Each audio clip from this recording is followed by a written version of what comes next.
The movie opens up with James driving fast down a highway, music blaring. He's behind the wheel, smoking a cigarette. He doesn't notice the danger ahead until it's almost too late. In a split second, he nearly crashes head-on into a truck. In the middle of this chaos, a young woman suddenly appears in the worst possible spot. The car forces her to jump aside, but in the process, her suitcases get knocked to the ground, ruining her belongings. Worse, she misses the bus that had just stopped, leaving her stranded. The bus drives off without her. The girl was planning to move to the city, but the condition of suitcase didn't allow her. Now she has only the option to return to the Silent Hill, where she lives. James is the one responsible for all of this, and he feels bad. He knows it's his fault. He offers to help her, saying he'll give her a ride. She's hesitant and doesn't trust him. James is persistent. He tells her he'll stay right there and watch her until she's safe if she doesn't accept his help. Finally, she gives in. As James starts helping her with the bags, a sudden strong wind begins to blow, and the air feels strange. The young woman, named Mary, explains that this always happens when someone gets close to Silent Hill, almost as if the place itself is welcoming them. But just as the tension builds, the scene suddenly changes. It was all in James's head. He wasn't on the road. He's sitting in a bar, completely drunk. His phone keeps ringing, but he ignores it. He's in such a miserable state that the staff quickly take notice. Unable to even stay on his feet, James argues and struggles with the security guards. The calls keep coming as he resists, but the guards overpower him, drag him outside, and dump him mercilessly next to the trash. His phone continues ringing, and finally he answers. It's his psychologist, scolding him for being in such a bad state. She tells him they have an appointment tomorrow and warns him not to miss it. James barely responds, his voice weak from all the pain he's carrying. He eventually gets home, completely exhausted and emotionally drained. When he enters the house, he finds a letter from Mary. In the letter, she says something terrible has happened, and she needs him. Without thinking, James decides to go to Silent Hill. He doesn't hesitate, even though it's raining hard, matching his mood. He drives off, his thoughts stuck on Mary. He believes she's the woman of his life, and he's determined to find her. As he drives, his thoughts are stuck on. He eventually falls asleep at the wheel. After a while, James wakes up and finds himself parked near a bathroom. He looks at himself in the mirror, tired and worn down by grief. He reads the letter from Mary again, as if trying to convince himself it's real. He remembers the good times he had with her in Silent Hill. Everyone around him tells him to let go of Mary, to move on with his life, but he can't. He still believes she needs him. James drives deeper into Silent Hill. Along the way, he meets a young woman named Angela. She asks for help carrying a bag, and they walk together. Angela tells James it's been raining a lot, and when he asks if she's seen Mary, she warns him that he won't find her. She says that when the water gets contaminated, everyone leaves because it always brings bad things with it. Angela introduces herself and offers to wait for him if he can't find who he's looking for. As he keeps moving forward, James starts remembering every moment he shared with Mary in that place, back when everything was different. When Silent Hill still felt warm and welcoming, he recalls the promises he made to her. He remembers telling her they would move to Silent Hill together one day, but she was always afraid he might learn something about her that would scare him away. James always reassured her that nothing could change how he felt about her. But now, as he walks deeper into the town, he feels a growing sense of dread. The town is dark and abandoned, with crumbling buildings and trash everywhere. It's a place that feels like it doesn't want anyone there. But even though fear creeps up on him, James doesn't stop. He keeps moving forward. Soon, James finds a warning sign that says, "Danger ahead." But he ignores it, choosing to walk down a narrow alley. He shouts, calling out to see if anyone is there, but there's no response. Then, out of nowhere, he hears music coming from a nearby tunnel. He follows the sound and finds a radio next to a person lying on the ground covered by a sheet. Just as James is about to pull the sheet away, strange noises fill the air. The person grabs him and warns him not to wander further, telling him there are cursed things in the town. At that moment, James's phone rings again. It's his psychologist, angry that he missed his appointment. James tells her he's in Silent Hill and something terrible is happening. She doesn't believe him, telling him to return immediately. Frustrated, James hangs up and notices a light on in a nearby shop. He enters, hoping to find something useful, and inside, memories of Mary hit him. He remembers when Mary introduced him to the people of Silent Hill. They told him her family helped build the town. The people seemed sure that one day James would find his place there too. Suddenly, the memory is interrupted by a piercing scream. James turns around and sees the man who had warned him earlier. His body is burned and unrecognizable. Before James can react, a deformed creature lunges at him. It's one of the town's twisted monsters, known as a lying figure. James fights for his life, managing to kill the creature before it disappears into the pipes. But the danger doesn't end there. The radio crackles again, and an eerie message announces an alert in Silent Hill, as if the town itself is warning James about the horrors ahead. As night falls, more creatures appear from the shadows, and James is surrounded. A swarm of cockroaches pours out of the ground, following him. A swarm of cockroaches pours out of the ground, following him. He runs for his life, but the creatures keep chasing him. With the flashlight shaking in his hand, James runs in pure panic, trying to escape until he trips and crashes hard to the ground. As he scrambles, he catches glimpses of countless grotesque creatures, twisted bodies with weird shapes, watching him, stalking him from every direction. The terror doesn't let up. In pure panic, James finds shelter in a house, slamming the door behind him. He's safe for now, but the terror is far from over. Inside the house, James realizes he's in Mary's home. It's a painful reminder of the past. Suddenly, he hears Mary's voice calling out to him, but fear drives him forward, and he keeps exploring. James finds a videotape in a room, dated June 2017. When he watches it, his mind begins to shatter, and the pain becomes unbearable. He calls his psychologist, admitting he can't take it anymore, but he can still feel Mary's presence. Just before he can say anything more, the phone dies. His psychologist keeps calling, but James doesn't answer because his phone is dead now. Panicked, she quickly calls for help, warning that James is in grave danger. Meanwhile, James continues to wander through the house, and with each step, the surroundings become more disturbing.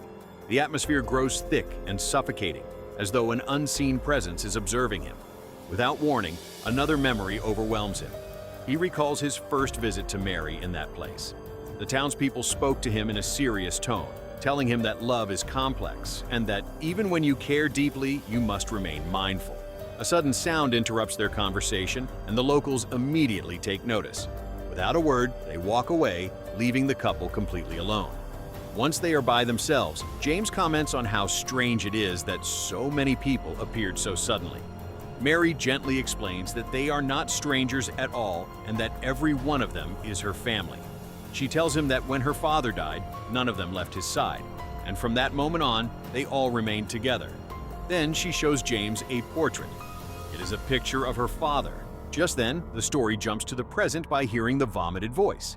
As James approaches, he encounters a man who gives a harsh, bitter laugh and asks why James isn't ill like everyone else. James explains that he is searching for someone and believes she may be at the hospital. The man scoffs at him, replying that there is no one left there anymore. His name is Eddie, a man who explains what's happened in Silent Hill, the contamination, the endless rain, and the strange creatures that have destroyed Silent Hill. Eddie lifts his shirt to show James his wounds, proof of the strange happenings in the town. Suddenly, they hear a baby crying, and they follow the sound to a young girl named Laura, holding a baby. What's your name? I'm James. Boris. Come on. Get out of here. But just as they approach, Eddie panics and runs off, leaving James alone. Pyramid Head, the terrifying figure James has been fearing, appears and moves slowly toward him. James runs for his life, passing a mannequin that for a moment makes him think he sees Mary. But the illusion shatters when the mannequin turns into a terrifying creature that chases him.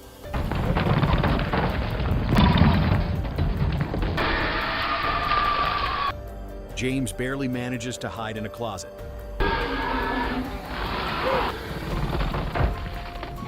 And Pyramid Head destroys the creature. The room goes quiet, but James knows he's not safe. The door slowly opens. Suddenly, a loud explosion shakes the entire building. Everything freezes. After a long silence, James is still alive, hiding inside a closet.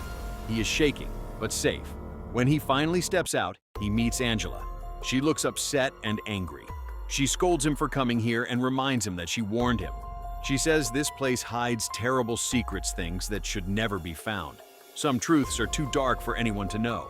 She tells him that nothing he does will ever be enough to save her, and that Silent Hill is worse than hell. Filled with fear, James runs without any direction. He doesn't know where he's going, he just runs. Along the way, he meets Laura. The girl shows him her baby doll and says Mary gave it to her. Hearing Mary's name makes James feel closer to her than ever. But suddenly, a noise interrupts them. Laura runs off and James chases her desperately. She leads him through twisting hallways like a maze. Without warning, she disappears, leaving him trapped.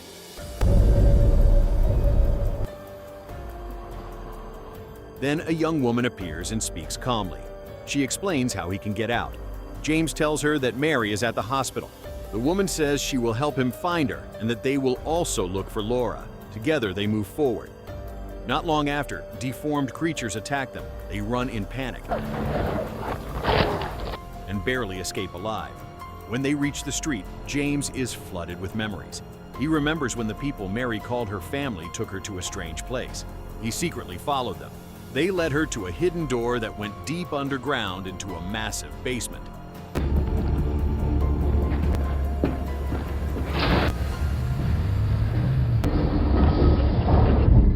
Holding a flashlight, James went down the stairs, sinking into darkness, not knowing what waited below. The woman's voice brings him back to the present. She tells him the hospital is close. Inside, she finds a radio with recordings of Mary's voice. Then she reveals something disturbing.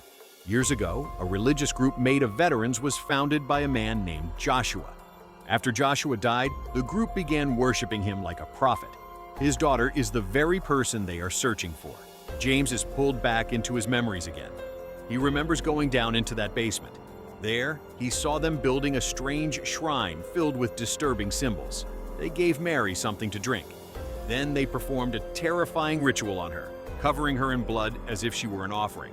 The memory breaks when the sound that has been following them returns. Panic spreads and they run. Their escape leads them into a room filled with nurses standing completely still. Their bodies are twisted in unnatural positions, like lifeless dolls. The silence is unbearable. Suddenly, one nurse lying on a gurney begins banging on the metal again and again. That sound awakens the others. Slowly, one by one, the nurses come to life and begin chasing them, moving stiffly but without stopping. James and the women sprint to an elevator. As they wait for the doors to close, James turns to face the creatures, giving her time. But one nurse slips inside at the last second and attacks her, leaving her badly injured. The elevator moves, then suddenly stops. It is stuck. James forces the doors open and desperately tries to stop the bleeding with a makeshift bandage. It doesn't work. The wound is too deep. With a trembling voice, she tells him she knows why he looks at her that way, because she looks just like Mary. James begs her to stay while he goes to find Mary. Before he leaves, she makes him promise something. If he cannot find Mary, they will leave Silent Hill together and never return. James agrees and walks away, the weight of that promise heavy on his shoulders. In the hallway, James meets Laura again. She shows him her doll, but now it looks like a real living baby. Laura says she is sad because no one loved it, just like no one loved Mary. Then she urges James to go find her, warning him that time is running out. She leads him to room 318 and leaves him there, closing the door behind him. Open the door! Inside, James comes face to face with a grotesque creature. Why did you come, James? It is dripping with blood, the same way Mary once did. The monster has 4 arms and grabs him easily, holding him in place. James struggles, but he cannot break free. As he fights, Laura's voice echoes around him, cold and distant. She tells him to come back only when he is truly ready. James suddenly wakes up. Everything seems over. He finds himself in a hospital in Silent Hill. The room feels cold, silent, and unreal. Soon, his therapist arrives and calmly tells him the truth James has been avoiding. He must let her go. Mary died months ago, and nothing he does can change that. James dreams again. He sees himself standing in front of Mary. He tells her he saw everything, that he followed her into the basement and witnessed what they did to her. He asks her to leave with him, to walk through the door and escape. Mary looks at him sadly and says she knows he is afraid. She reminds him of the day he found her trying to run away. She warned him there were secrets he was not meant to discover. Even so, he promised that none of it would matter. But when the moment came, he turned away and left her behind. As he walks off, everyone watches from their windows, silent and unmoving, like judges. The psychologist explains that Mary died sometime after their relationship ended and that James could never accept it. When she died, he did not just lose her, he lost his grip on reality. His mind shattered along with his grief. The next day, James speaks with his doctor. In a low voice, he admits that he wishes he had not disappointed her. Then he is left alone, staring out the window. In that moment, reality begins to break again. James finds himself back in the ruined hospital of Silent Hill. Beside him stands the blonde woman. She tells him she could not find Mary and reminds him of the promise he made. If he did not find her, they would leave together. She says it is time to go. Then she finally introduces herself. Her name is Maria. Maria tells him they can leave right now, but she also offers another choice to stay there together, just the two of them, if that is what he truly wants. James now faces his final decision, the painful truth or a comforting illusion. James grabs his flashlight and decides to look for Mary one last time. He moves forward with determination, even as exhaustion and confusion wear him down. Maria stays close, begging him to stop, to turn back and not go any further. But James does not listen. They step into an elevator, and as it descends, Maria warns him not to enter the hallways. James ignores her and keeps going. As James walks through the hallway, he notices portraits lining the walls. The faces seem to stare at him, judging him, and he keeps going. Maria follows, begging him to leave with her and abandon this place. Her voice grows more desperate. Finally, James snaps. He tells her that Mary is not dead and that Maria does not even exist. He covers his ears, refusing to listen. He stands still, waiting for Pyramid Head to appear and end it all. Pyramid Head's presence is felt cold and merciless. After this, James is shown drawing endlessly, completely disconnected from reality. His mind continues to break until he falls into water. Exhausted, he lies there. In front of him, a fire rises.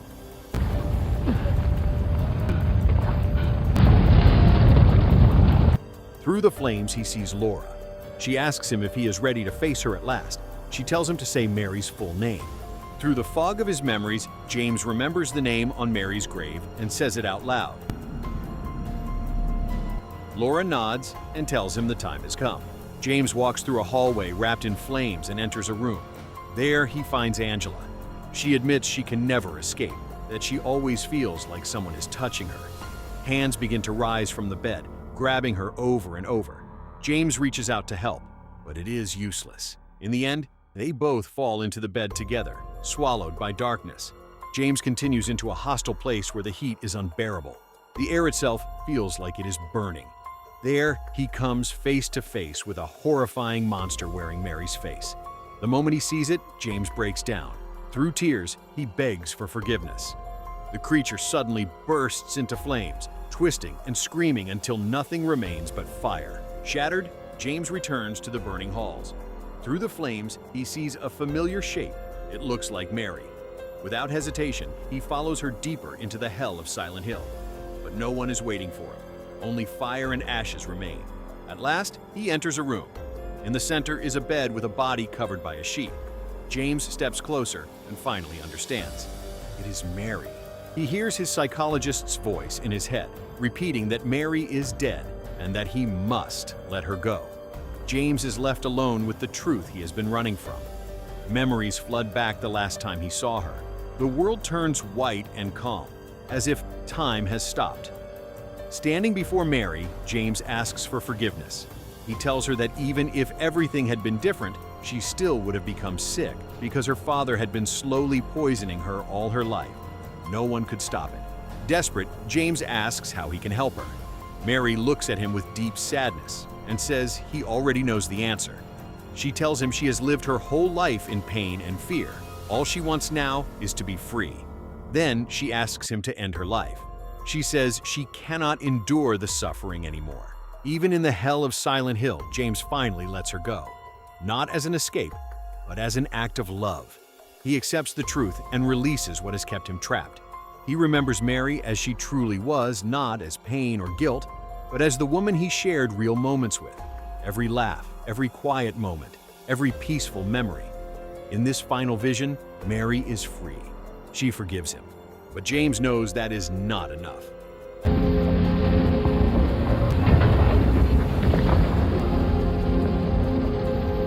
Even if Mary forgives him, he will never forgive himself.